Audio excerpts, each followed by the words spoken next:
दिल्ली में बैठकर नेपाल ने भारत की जमीन पर दावा ठोक दिया।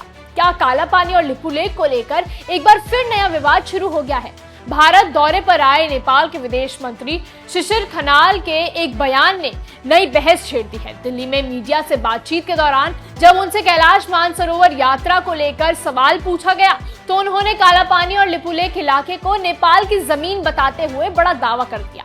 नेपाल के विदेश मंत्री ने कहा कि नेपाल लंबे समय से इन क्षेत्रों पर अपना दावा करता आ रहा है और नेपाल की सहमति के बिना भारत और चीन के बीच इस इलाके से जुड़े समझौते नहीं होने चाहिए। उन्होंने ये भी कहा कि नेपाल इस मुद्दे को पहले भी कई बार कूटनीति स्तर पर उठा चुका है। सबसे बड़ा सवाल यह है कि भारत की राजधानी में बैठकर दिए गए इस बयान का क्या असर भारत नेपाल संबंधों पर पड़ सकता है। क्या दोनों देशों के बीच सीमा विवाद का मुद्दा फिर से गरमाने वाला है। हालांकि दिलचस्प बात यह रही है कि एक तरफ खनाल ने काला पानी और लिपुलेख पर दावा किया, वहीं दूसरी तरफ उन्होंने भारत की जमकर तारीफ भी की। उन्होंने भारत को तेजी से उभरती आर्थिक और तकनीकी शक्ति बताया और कहा कि नेपाल भारत के साथ मिलकर आगे बढ़ना चाहता है। उन्होंने ये भी कहा कि सीमा से जुड़े मुद्दों का समाधान बातचीत और आपसी सम्मान के जरिए निकाला जा सकता है।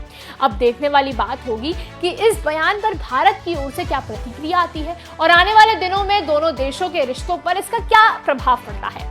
आप इस पूरे मामले पर क्या राय रखते हैं, हमें कमेंट करके जरूर बताएं।